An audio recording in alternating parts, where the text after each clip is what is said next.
하나님의 뜻 깨닫는 방법, 하나님의 뜻을 깨닫는 방법이라는 제목으로 함께 말씀 나누도록 하겠습니다. 오늘도 우리 교우들 모두가 다 성령 충만하시기 바랍니다. 아멘. 행복하시고요. 아멘. 많은 사람들이 행복과 성공을 꿈꿉니다. 그러나 그것을 이루지 못하며 살 때가 많이 있지요. 성공한 것처럼 보이지만 내면으로 충만하지 못한 사람 있을 뿐만 아니라 겉보기엔 이룬 것이 없는 듯해도 내면이 진짜로 꽉 차 있는 사람도 있지요. 진정한 성공, 진짜로 꽉 차여진 인생을 가늠하는 척도가 무엇일까요? 여러분들은 무엇이라고 생각하십니까? 인간관계가 아닐까 생각을 해봅니다. 가정에서 행복과 성공이 꽉 찬 생활은 부부관계, 그리고 자녀와의 관계, 부모님과의 관계가 좋을 때 서로의 마음을 알고 위로하고 함께 할 때 그것이 성공한 행복한 삶이 아닌가. 일터도 마찬가지 아니겠습니까? 교회에서도 마찬가지이지요. 신앙생활에서 가장 중요한 것은 뭐니 해도 하나님과의 관계, 밀접한 관계이지요. 하나님의 마음을 알아가고 하나님의 그 뜻, 하나님의 마음 앞에 순종하는 것, 그것이 신앙생활. 그래서 점점 하나님을 아는 그 지식이 자라가는 것, 그것이 바로 참된 신앙생활, 행복한 신앙생활일 것입니다. 우리가 지금 사도행전을 살펴보고 있는데요. 사도행전은 말씀드린 것처럼 사도행전 1장 8절이 핵심 주제 구절입니다. 오직 성령이 너에게 임하시면 너희가 권능을 받고 예루살렘과 온 유대와 사마리아와 땅끝까지 이르러 내 증인이 되리라. 성령 받은 사람들이, 성령 받은 하나님의 사람들이 복음을 예루살렘에서부터 시작해서 유대와 사마리아까지 이르렀고, 우리가 함께 읽은 말씀, 첫 이방인 고넬료, 그러니까 이제 땅끝으로 복음이 증거되기 위한 어떻게 보면 가장 중요한 관문, 이방인들에게 복음이 증거되는 그 첫 관문에 고넬료라는 사람이 있었던 것이죠.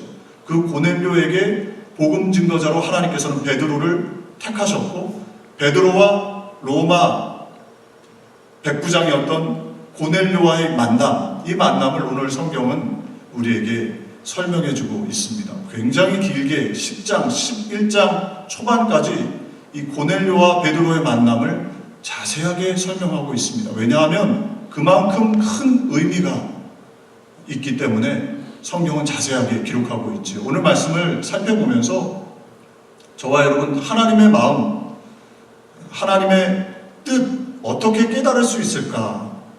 그 부분에 대해서 함께 말씀을 깊이 있게 나누길 원합니다. 오늘 말씀을 나누면서 우리 교우들이 더 하나님과의 관계가 밀접해지는, 하나님의 뜻을 삶 속에서 또 가정에서, 일터에서, 교회 생활 속에서 날마다 깨닫고 더 깊이 나아가는 그런 은혜가 있기를 간절히 소망합니다. 먼저 첫 번째로 살펴볼 것은요, 하나님께서는 환상을 통해서 말씀하신다는 것입니다. 오늘 17절 말씀, 우리 말씀을 같이 합독할까요? 베드로가 본 바 환상이 무슨 뜻인지 속으로 의아해 하더니 마침 고넬료가 보낸 사람들이 시몬의 집에 찾아 문 밖에 서서, 베드로가 무엇을 봤다고 성경은 말씀합니까? 환상을 보았다. 그리고 그 뜻이 무엇인가 의아해했다 말씀합니다.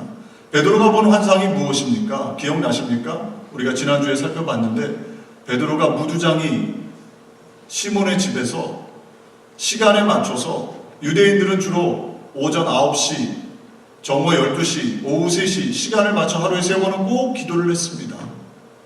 적어도 3번은 기도했던 것이죠. 이 정오 12시에 다락방으로 올라갔습니다. 조용한 그곳에 올라가서 베드로가 기도하기 시작했어요. 기도했는데 왠지 정오라 배가 고팠던지 베드로가 환상 중에 하늘로부터 그릇 같은 보자기가 내려왔습니다. 네 모퉁이가 이렇게 묶여 있는, 그리고 그 안에는 짐승들, 그리고 땅에 기는 것들, 공중에 나는 새들, 모든 것이 다 들어가 있었지요. 음성이 있었습니다. 일어나서 잡아 먹어라. 베드로가 보니까 그 안에는 유대인들이 먹지 않는 부정한 음식들, 부정한 동물들이 있었습니다. 뭐 예를 들면 돼지. 어떤 우리 교우가 얘기하시는데 유대인들을 만났더니 유대인들이 물어봤대요. 랍스타가 정말 맛있냐고, 새우가 정말 맛있냐고. 그런 것들이 들어있었던 거죠. 그래서 베드로가 그럴 수 없습니다. 나는 부정하고 속된 것은 먹어본 적이 없습니다. 라고 대답을 했지요. 그 일이 3번 반복해서 일어났습니다. 이 환상을 베드로가 본 것이지요. 그때 마침 고넬료가 보낸 사람들이 막 베드로가 있었던 시몬의 집에 도착한 것입니다. 고넬료는 어떻게 사람들을 베드로에게 보낸 것입니까? 고넬료도 마찬가지로 기도하던 중에 무엇을 보았습니까? 환상을 보았습니다. 천사를 보았고 하나님의 사자를 보았죠. 그가 하나님의 명령을 전달한 것입니다.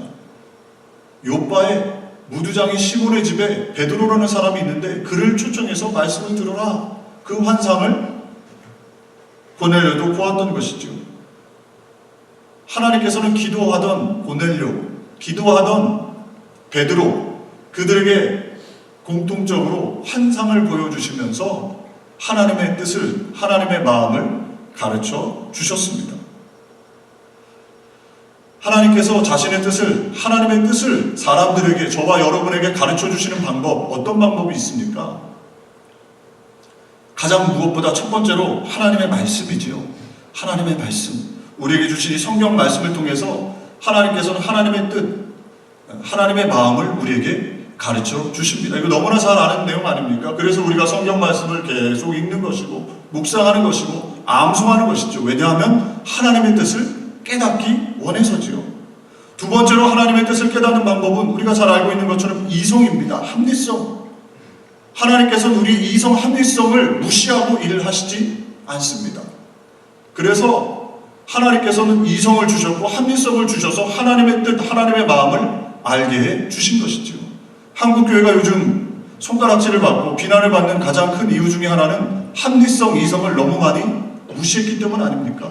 세상적인 합리성, 세상에서 통용되는 이성의 방법들을 무시해버리면 잘못되면 하나님의 뜻, 하나님의 방법을 거스르게 될 수 있는 것이지요. 세 번째로 하나님께서 환경을 통해서 우리에게 말씀하시지요. 베드로가 기도한 이후에 막 그때 마침 고넬료가 보낸 사람들을 통해서 만나게 됩니다. 이렇게 하나님께서는 환경을 통해서 하나님께서 그분의 뜻을 가르쳐 주실 때가 있다는 것입니다. 그리고 저와 여러분 잊지 말아야 될 것은 무엇이냐? 하나님께서는 환상, 꿈을 통해서도 일하신다는 것입니다.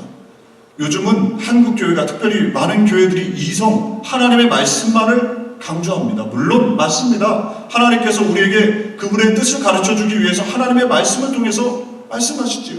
그러나 그것만입니까?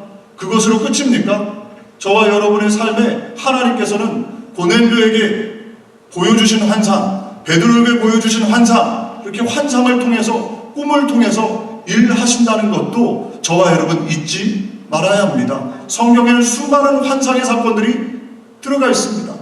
우리가 계속해서 살펴봤던 것처럼 아나니아도 환상 중에 바울이 됐던 그 사울에게 안수기도하라는 하나님의 환상을 보았죠. 성경에 요셉을 보십시오. 요셉이 꿈 환상을 통해서 하나님의 뜻을 깨닫지 않았습니까? 바로의 꿈 환상을 요셉은 해석해 주었죠. 그 외에도 이사야, 에스겔, 다니엘, 수많은 사람들이, 하나님의 사람들이 환상을 통해서, 꿈을 통해서 하나님의 뜻을 깨달았던 것입니다. 저와 여러분의 삶에도 하나님께서는 환상을 통해서, 꿈을 통해서 말씀해 주실 수 있습니다. 그것이 저와 여러분 안에서 이 하나님의 다양한 역사가 마음속에 활짝 열려져서 그런 은혜를, 그런 체험을 하는 우리 교우들이 다 되시기를 주님의 이름으로 축복을 드립니다. 고린도전서 12장에 보면 성령의 은사들이 나오지요. 성령의 은사는 어떤 것들이 있습니까? 12장 8절부터 보면 어떤 사람에게는 성령으로 말미암아 지혜의 말씀을, 어떤 사람에게는 같은 성령을 따라 지식의 말씀을, 어떤 사람에게는 같은 성령으로 믿음을, 어떤 사람에게는 한 성령으로 병 고치는 은사를, 어떤 사람에게는 능력 행함을, 어떤 사람에게는 예언함을, 어떤 사람에게는 영들 분별함을, 다른 사람에게는 각종 방언 말함을, 어떤 사람에게는 방언들 통역함을 주시나니 이 모든 일은 같은 한 성령이 행하사 그의 뜻대로 각 사람에게 나누어 주시는 것이니라. 아멘. 그래서 예언함을, 능력 행함을, 다양한 성령의 역사들이 일어날 수 있다는 것이지요. 우리 교우들이 이 성령의 역사를 체험하는 그런 은혜가 있기를 소망합니다. 하나님의 마음, 하나님의 뜻을 어떻게 깨닫느냐? 저와 여러분 오늘 말씀을 통해서 고넬료에게, 베드로에게 환상을 주셨다. 그 환상을 어떻게 받았느냐? 기도를 통해 기도하던 그들에게 하나님께서 환상과 꿈을 주셨다는 것이지요. 우리 교우들도 이런 은혜를 누리시기를 주님의 이름으로 축복을 드립니다. 그래서 하나님과의 관계가 더 깊어지고 더 밀접해지고 더 기도하고 기도해서 하나님께서 주시는 은혜를 삶에서 체험할 수 있는 그런 놀라운 역사들이 있기를 간절히 소망합니다. 두 번째로 하나님께서는 하나님의 뜻, 하나님의 마음을 어떻게 가르쳐 주시느냐? 성령의 직접적인 말씀을 통해서 우리에게 가르쳐 주십니다. 환상을 본 베드로 마음속에 의아해했습니다. 이 환상이 무슨 뜻인가? 깊이 생각했던 것이죠. 분명히 이 환상은 하나님께로부터 온 것인데 도무지 무슨 뜻인가 베드로는 알지 못했습니다. 우리가 볼 때는 이미 아는 말씀이라 성경의 말씀을 통해서 무슨 뜻인지 알지요. 이방인 고넬료에게 복음을 전하라는 하나님의 뜻이 그 환상 속에 숨겨져 있었지만 베드로는 의아해했습니다. 무슨 뜻인가? 그때 마침 성령께서 베드로에게 말씀하셨지요. 오늘 19절, 20절 말씀입니다. 우리 말씀 같이 합독하겠습니다. 베드로가 그 환상에 대하여 생각할 때에 성령께서 그에게 말씀하시되 두 사람이 너를 찾으니 일어나 내려가 의심하지 말고 함께 가라. 내가 그들을 보내었느니라 하시니 아멘. 의아해하며 환상의 뜻이 무엇인가를 깊이 생각하던 베드로에게 성령 하나님께서 친히 말씀해 주신 것입니다. 두 사람이 너를 찾는다. 일어나 내려가서 의심하지 말고 그들과 함께 가서 그들을 만나라. 이렇게 말씀했던 것이죠. 초대교회 성도들, 초대교회 하나님의 사람들은 모두가 다 성령의 음성을 들었습니다. 하나님의 사람들에게는 성령이 우리 가운데 오셔서 말씀해 주시는 것이죠. 저와 여러분에게도 성령 하나님께서 말씀해 주십니다. 이것이 믿어지시기를 주님의 이름으로 축복을 드립니다. 아멘. 우리가 그 말씀을 무시할 때가 많지요. 바쁘고 내 생각에 꽉 차 있어서 염려, 걱정, 근심, 슬픔, 사람들이 나를 어떻게 볼까 여기에 꽉 차 있어서 하나님의 음성을 듣지 못할 때가, 성령의 음성을 듣지 못할 때가 너무나도 많이 있는 것이지요. 성령 하나님께서는 베드로에게도 말씀하셨지만 수많은 하나님의 사람들에게 말씀했습니다. 사도행전 6장 10절에 보면 스데반이 순교당할 때 지혜와 성령으로 말했다. 그러니까 성령 하나님께서 말씀하시는 대로 그가 말했다는 것이지요. 또 우리가 살펴봤던 것처럼 전도자 빌립, 사마리아에서 복음을 전하고 에디오피아 국고성을 맡았던 네시에게 찾아갔던 그 빌립도 성령의 음성을 들었습니다. 수많은 하나님의 사람들이 성령 하나님의 음성을 듣고 있는 것이죠. 우리 교우들도 그 성령 하나님의 음성을 들으시기를 주님의 이름으로 축복을 드립니다. 아멘. 저와 여러분이 예수 그리스도를 모시면 성령 하나님께서 우리 가운데 오셔서 우리의 믿음을 확증시켜 주시지요. 그리고 성령께서 임재하십니다. 사모하면 성령 하나님이 말씀하시는 것이죠. 요한계시록에 보면 7번 계속해서 반복하는 말씀이 있습니다. 요한계시록 2장 11절 말씀. 귀 있는 자는 성령이 교회들에게 하시는 말씀을 들을지어다.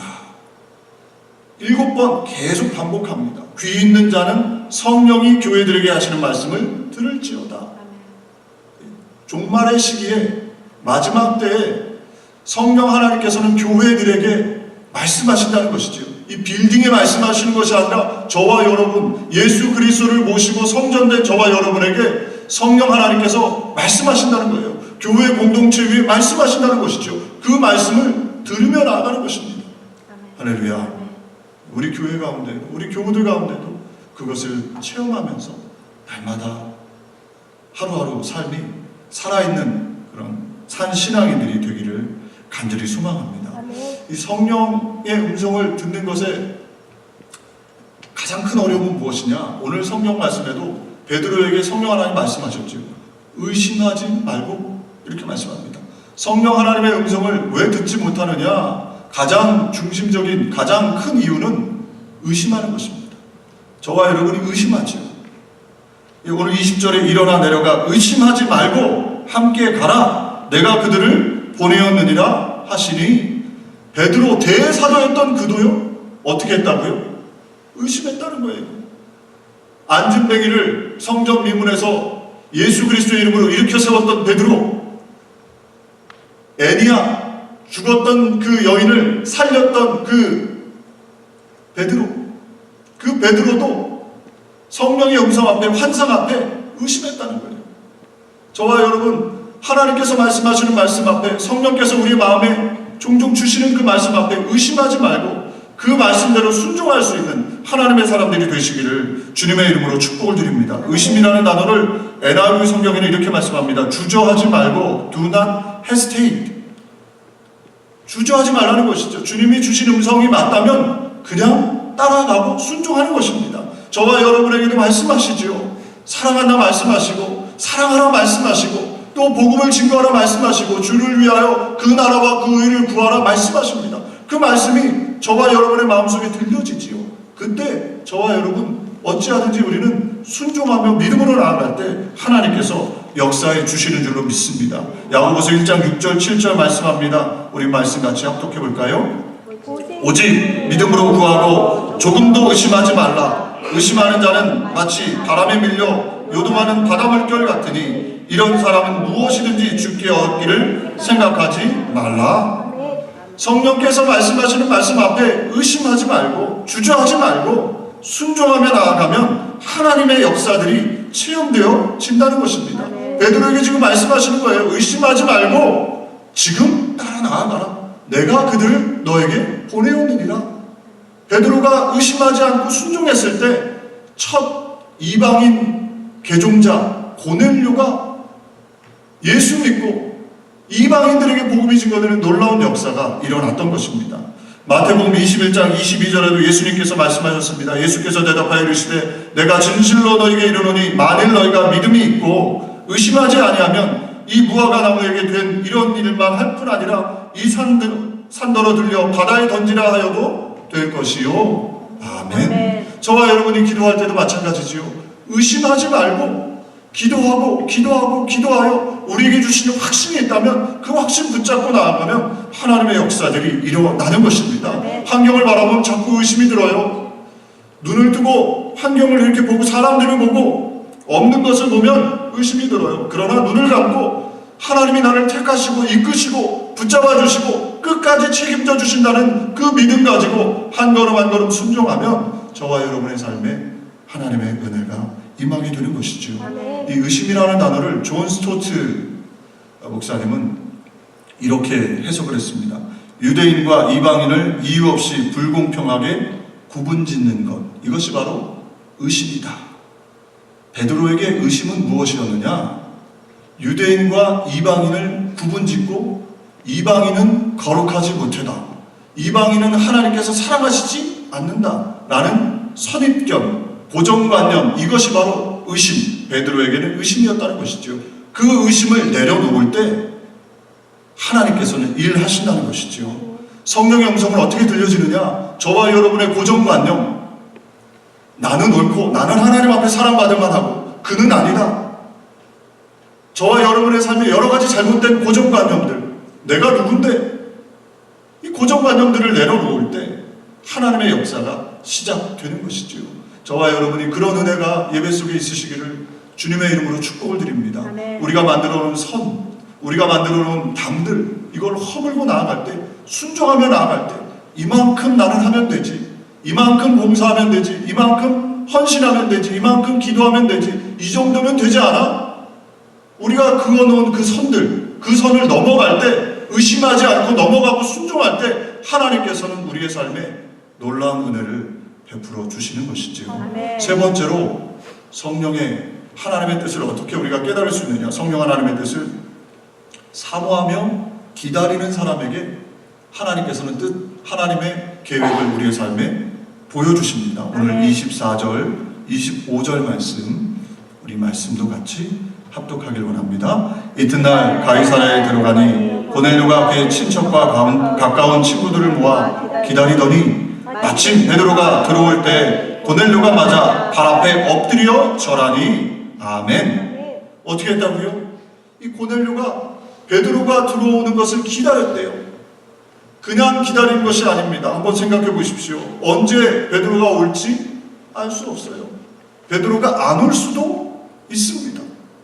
그런데 고넬료는 주변 사람들을 모은 거예요. 초청한 거예요. 하나님의 사람이 온다. 하나님께서 보여주신 환상대로 하나님의 말씀을 들고 하나님의 사람이 온다. 그러니까 와봐라. 와봐라. 초청한 것이지. 초청만 하지 않고 그는 기다렸습니다. 언제 올지 모르는 그 베드로를 기다리고 기다렸던 것이죠. 그리고 막상 그 베드로가 나타나자 어떻게 했습니까? 25절에 고넬료가 맞아 발 앞에 엎드려 절했다 말씀합니다. 생각해 보십시오. 고넬료는 누굽니까? 로마 백부장, 잘 나가는 엘리트 장교 아닙니까? 명예, 권세, 부귀가 있는 그 아닙니까? 그런데 지금 문 앞에 들어오는 누굽니까? 베드로는 어때요? 베드로의 옷차림은 허름하지 않았겠습니까? 무두장이 시몬의 집에 있었는데 뭐 대단한 옷을 입었겠습니까? 그리고 베드로는 어떤 사람이에요? 배움도 없고 가난한 어부 출신 아닙니까? 그런데 그 앞에 고넬료가 나아가 엎드려 절을 했습니다. 할렐루야. 이 베드로가 오는 것을 고넬료는 베드로로 본 것이 아니죠. 베드로 그 뒤에 역사하시는 하나님을 고넬료는 보았던 것입니다. 그가 어떻게 무릎을 꿇고 엎드려 절을 할 수 있었겠습니까? 이 고넬료의 마음속에 진리에 대한 갈급함, 진리에 대한 영적 목마름이 가득했기 때문에 그가 엎드려 절을 할 수 있었던 것이지요. 세속적인 성공, 출세, 여기에 허례허식에 붙잡혀 있었다면 그는 절대로 절할 수가 없었을 겁니다. 하나님의 뜻을 알고 그분의 뜻 앞에 순종하며 살려는 그 마음이 고넬료의 마음속에 가득했던 것이죠. 그러니까 그의 눈에 베드로는 베드로가 아니라 하나님의 사람으로 보여진 것입니다. 자기가 입고 있는 로마 제국의 백부장, 이 장교의 권위의 허상이 얼마나 헛된 것인가, 아무것도 아니라는 것을 고넬료는 깨달아 알고 있었기 때문에 그는 납작 엎드릴 수 있었던 것입니다. 지금 내가 가지고 있는, 입고 있는 이 로마 장교의 옷은 아무것도 아니다. 하나님이 가져가시면 이건 아무것도 쓸모가 없다. 하나님 앞에서는 아무것도 아니야 라는 것을 고넬료는 뼈저리게 느끼고 있었던 것입니다. 진리에 대한, 하늘에 대한, 영적인 것에 대한 목마름이 그에게 있었던 것이지요. 자기가 잠시 누리고 있는 사회적인 지위를 자기 존재와 동일시하는 사람들은 절대로 죽었다 깨어나도 할 수 없는 행동이지요. 고넬료는 바로 그 행동을 한 것입니다. 간절히 기다리고 영적인 것에 대한, 하늘의 것에 대한 목마름이 있었던 것이죠. 그러니까 그가 기다리다가 그 하나님의 사람 베드로가 오니까 그를 향해 달려가 엎드려 절을 하고 하나님의 음성 듣기를 간절히 소망했던 것이죠. 그 고넬료를 하나님께서는 긍휼히 여기시고 이방인 중에 첫 개종자로 불러주셨던 것입니다. 사랑하는 교회 여러분, 저와 여러분 삶이 하나님을 향한 이런 영적 목마름이 있기를 간절히 소망합니다. 아멘. 우리가 입고 있는 이 우리에게 주신 물질이 있다면, 또 직분이 있다면, 우리가 가지고 있는 지위가 있다면 그것은 허상입니다. 헛된 것입니다. 그것에 묶여있는 것이 아니라 하나님 앞에 무릎을 꿇을 수 있는, 하나님을 경배할 수 있는 그런 고넬료와 같은 그런 진리 앞에 무릎 꿇을 수 있는 저와 여러분 될 때, 저와 여러분의 삶에 하나님께서, 그분께서 하나님의 뜻을 깨닫게 하시고 그분 앞에 순종하며 살아갈 수 있는, 세상에서 맛볼 수 없는 넘치는 은혜와 평강을 체험할 수 있도록 우리를 인도해 주실 줄로 믿습니다. 아멘. 그런 은혜가 있으시기를 주님의 이름으로 축복을 드립니다. 아멘. 네 번째로, 이 기다리고 소망했던 고넬료, 베드로 앞에 무릎을 꿇었던 그 고넬료, 그를 베드로는 어떤 마음으로 보았을까요? 하나님께서 환상을 통해서, 성령을 통해서 기다리고 사모하는 자에게 보여주시고자 하는 가장 궁극적인 하나님의 뜻은 무엇일까요? 베드로는 바로 그것을 전했습니다. 그가 해야 될 일이 무엇인가를 분명히 알았던 것이죠. 그래서 베드로는 무릎 꿇고 있는 고넬료를 어떻게 보았을까요? 감동하지 않았겠습니까? 그가 얼마나 하나님을 사랑하는가, 얼마나 하나님을 기다렸던가, 그 안에 얼마나 영적인 진리에 대한 목마름이 있었는가를 베드로는 보았던 것이지요. 그리고 감동하여 그가 전할 것을 전합니다. 그것이 바로 무엇입니까? 우리 주 예수 그리스도를 전하는 것이죠. 가장 예수님을 가까이에서 보았던 베드로, 그가 예수님을 전하기 시작합니다. 그가 만났던 예수님, 어떤 예수님이냐? 예수님은 죄인과 친구가 되어주시고, 병자들을 고쳐주시고, 가난한 자들을 품에 품으시고, 사람들에게 손가락질 받는 그런 사람들과의 벽을 허무시고 선을 넘어가시는 그 예수님, 자신의 손을 잡아주시고 어부된 자신을 불러주셨던 그 예수님, 그분을 고스란히 전하기 시작했죠. 그리고 나서 베드로는 예수님께서 사람들에게 배척당하시고 모욕당하시고 순환당하시고 십자가에 못 박히셨던 그 장면을 고넬료에게 전하기 시작합니다. 베드로도 여기서 자유할 수가 없었지요. 베드로의 마음도 3번 예수님을 부인하고 저주하지 않았습니까? 어떤 마음으로 예수님의 그 십자가 사건을 전했겠습니까? 눈물을 흘리며 가슴 아파하며 창피해하며 안타까워하며 그 예수님의 십자가 사건을 전했겠지요. 그리고 나서 이 베드로 예수 그리스도의 부활을 전하지 않았겠습니까? 목소리를 높여서 그 예수님, 모든 사람들에게 부인당하고 순환당하고 저주당하고 십자가에서 죽으셨던 그 예수님, 나도 그 예수님을 부인했지만 부활하신 그 예수님, 3일 만에 부활하신 예수님이 살아나셔서 나를 만나주셨다. 이 부활은 정말 일어난 일이다. 조반을 만드시고 나를 부르셔서, 베드로를 부르셔서 요한 아들 시몬아 내가 나를 사랑하느냐 말씀하셨던 그 예수님을 베드로는 전하지 않았겠습니까? 그 전할 때 얼마나 눈빛이 빛나고 힘있게 예수님을 전했겠습니까? 그리고 마지막으로 베드로는 예수님이 바로 이 세상의 주님, 심판자라고 전하기 시작합니다. 이 말씀의 의미가 무엇입니까? 지금까지 고넬료는 오직 로마 황제가 주님, 세상의 주님이라고 믿고 있었던 것이죠. 그 로마 황제에게 충성을 바치고 살아왔는데 지금 베드로는 그 로마 황제가 주님이 아니라 나사렛 예수 그리스도, 33살에 죽은 그 예수님, 부활하신 그 예수님, 베드로가 지금 전하는 그 예수님이 세상의 주인이라고 전하는 것입니다. 그리고 그분이 심판주다. 마지막에 오셔서 이 세상을 심판하실 것이다. 베드로가 전합니다. 고넬료가 출세에 눈먼 사람이었다면 이 이야기는 위험천만한 이야기지요. 잘못 들었다가는 그의 모든 지위, 명예 다 빼앗길 수 있는 위험한 이야기입니다. 그런데 고넬료는 그 자리를 박차고 나가지 않고 베드로를 잡아서 옥에 가둔 것이 아니라 어떻게 했습니까? 이 고넬료의 마음이 뜨거워졌던 것이죠. 하나님의 역사 아닙니까? 예수님만 전했는데, 우리가 알고 있는 그 예수님을 전한 것뿐인데 이 고넬료의 마음이 뜨거워지기 시작했고, 그리고 예수님을 로마 황제가 아니라 예수님을 주님으로 세상의 심판주로 받아들인 것입니다. 그리고 그곳에 성령이 임재하신 것이죠. 하나님께서 택하신 영혼이 맞다고 성령을 그들 가운데 부어주신 것입니다. 사랑하는 교회 여러분, 저와 여러분 안에 오늘도 이 예수님이 여러분 마음속에 충만케 되시기를 주님의 이름으로 축복을 드립니다. 내가 알고 있는 그 예수님이 아니라 날마다 새롭게 만나는 예수님, 하나님의 궁극적인 목적, 뜻, 계획, 환상을 통해서, 성령을 통해서 사모하는 자에게 주시고자 하는 것은 무엇이냐? 우리 주 예수 그리스도이지요. 세상에서 절대로 채워지지 않는 목마름, 로맨스도, 물질도, 명예도, 좋은 차도, 좋은 집도 우리에게 줄 수 없는 그 영적 목마름을 우리 예수님은 주신다는 것입니다. 저와 여러분이 예수님을 우리의 마음에 모시고 오늘도 예수 안에서 주시는 영원한 기쁨, 평강, 자유함을 맛보는 복된 예배가 되시기를 주님의 이름으로 축복을 드립니다. 베드로와 동행했던 할례 받았던 사람들, 그들은 이 모습을 보고 깜짝 놀랐습니다. 34절 후반절에 보면 그들이 다 놀랬대요. 왜 놀란 것입니까? 제가 말씀을 읽으면서 묵상하면서 그들은 놀랄 수밖에 없었어요. 선입관, 고정관념에 꽉 묶여 있었던 것이죠. 비록 하나님께서 베드로를 사용하시긴 했지만 베드로의 마음속에는 여전히 거룩한 것, 속된 것에 대한 고정관념이 꽉 들어차 있었던 것입니다. 그러니까 이방인들이 예수님을 믿고 성령을 받는 것을 보고 깜짝 놀란 거예요. 이럴 수는 없는데 어떻게 이방인도 하나님이 사랑하시는가?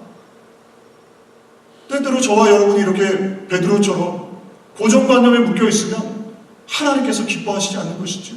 하나님의 뜻을, 하나님께서 원하시는 것에 앞에 순종해야 하는데 나만 사랑하신다고, 유대인들만 사랑하신다고 생각했던 그들, 주이시들, 유대인들, 그들의 눈에는 놀랄 뿐이었던 것이죠.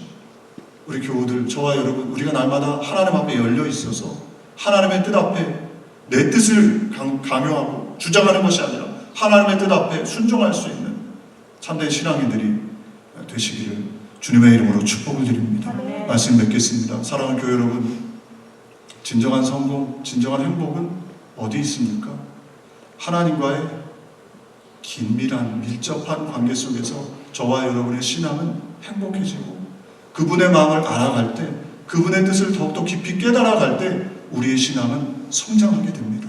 우리 교우들이 하나님의 말씀뿐만 아니라 이성뿐만 아니라 상황뿐만 아니라 환상을 통해서도, 꿈을 통해서도 역사하실 그 하나님 앞에 열려지시고 기도해요. 기도하고 기도해요. 환상을 보고 또 성령의 음성을 듣고 사모하고 사모해서 하나님 앞에 진리에 대한 영적인 목마름을 가지고 살아갈 수 있는, 그래서 예수 그리스도를 날마다 더욱더 깊이 만나는 우리 교우들 다 되시기를 주님의 이름으로 축복을 드립니다. 기도하겠습니다. 좋으신 하나님, 하나님께서는 다양한 방법으로 우리에게 말씀하십니다. 하나님의 뜻을 우리가 깨닫길 원하십니다. 주님, 우리가 고정관념, 선입관에 묶여있지 않게 해주시고 다양하게 우리에게 말씀하시는 그 하나님을 만나고 더 깊은 하나님을 향한 지식이 넘쳐날 수 있는 은혜 있기를 소망합니다. 환상 중에서도 성령의 음성을 마음으로도 들을 수 있고 무엇보다 고넬료와 같이 기다리고 사모하고 영적 목마름 가지고 무릎을 꿇을 수 있는, 순종할 수 있는, 그래서 예수 그리스도를 더욱더 깊이 만나는 우리 모두가 될 수 있도록 성령 하나님 역사하여 주옵소서. 예수님의 이름으로 기도 올려옵나이다. 아멘. 네, 우리 이 시간에 함께 합심해서 기도하는 시간 갖겠습니다.